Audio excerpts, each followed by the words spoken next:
Selamat pagi Ibu Bapak dan Saudara yang dikasihi Tuhan.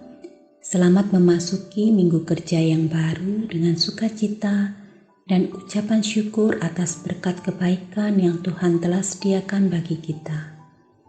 Puji syukur kepada Tuhan yang masih memberikan kesempatan bagi kita untuk berjumpa di pagi hari ini, Senin 11 April 2022, dalam sapaan dan renungan pagi GKI Salatiga.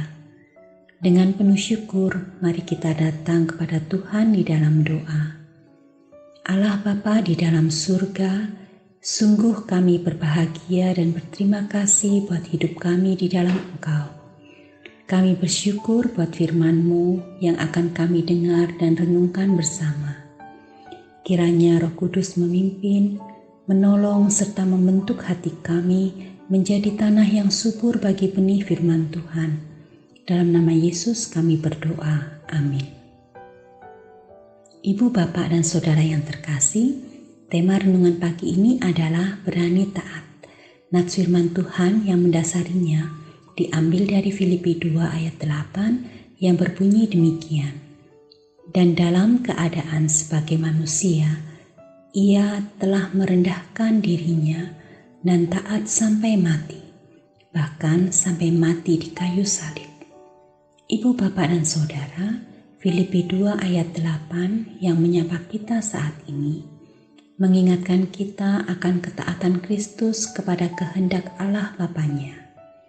Di ayat sebelumnya dalam Filipi 2 ayat 6 dan 7, Rasul Paulus menyebutkan proses atau tindakan yang Tuhan Yesus ambil sebelum ia sampai pada puncak karyanya di dunia dan penggenapan misi kedatangannya sebagai anak manusia, yaitu melepaskan jati diri sebagai anak Allah, mengosongkan diri, mengambil rupa seorang hamba dan menjadi sama dengan manusia. Tuhan Yesus adalah teladan yang sempurna dan satu-satunya cerminan insan yang berkenan di hati Bapa oleh karena kasih, ketaatan, dan kesucian hidupnya.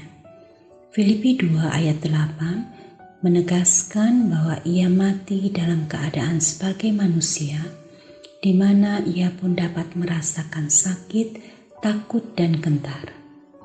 Dalam Matius 26 ayat 36 sampai 39 di Taman Getsemani, Tuhan Yesus berdoa dan bergumul melawan rasa takut dan gentarnya menghadapi sengsara kematiannya. Yesus tahu bahwa ia akan dikhianati, ditinggalkan sendiri, difitnah dan disiksa menjelang penyalibannya. Namun dalam doa dan pergumulannya, ia berserah dan memilih untuk tetap taat pada kehendak Bapanya, yaitu meminum cawan murka Allah dan menanggung kutuk dosa umat manusia di atas kayu salib. Ibu, Bapak, dan Saudara, sebagai pengikut Kristus kita percaya bahwa Kristus adalah teladan yang sempurna bagi kita untuk dapat menyenangkan hati Bapa di surga. Teladan ketaatan Kristus menjadi tolok ukur kita dalam merespon setiap kesempatan dan pilihan yang Tuhan perhadapkan kepada kita.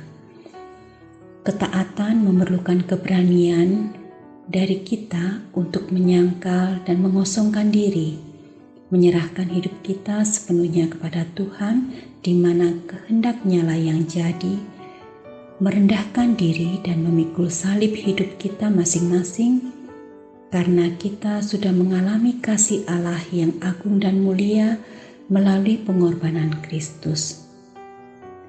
Tuhan tak menjanjikan jalan hidup yang selalu mudah, namun Ia berjanji berikan kekuatan, pertolongan, dan penyertaan tak henti bagi kita yang mengasihi dan taat kepada-Nya. Dalam ketaatan kepada Allah, kita akan dimampukan untuk tetap bersyukur dalam kesengsaraan kita jika memang itu yang menjadi kehendak-Nya. Kiranya Roh penolong dan penghibur meneguhkan hati kita dan menolong kita untuk berani selalu taat pada kehendak Bapa di surga. Tuhan Yesus memberkati. Mari kita berdoa. Bapa kami di dalam surga, terima kasih karena Engkau begitu mempedulikan dan mengasihi kami. Engkau rela mengutus putra tunggal-Mu menjadi perantara dan penebus hidup kami. Tolonglah kami untuk menyerahkan hidup dan kehendak kami di dalam ketaatan akan kehendak-Mu, dan biarlah rencana-Mu yang indah boleh terwujud bagi dan melalui kami. Dalam nama Kristus Tuhan dan Juru Selamat kami berdoa. Amin. Selamat menghayati Minggu Sengsara Tuhan. Tuhan Yesus memberkati kita semua.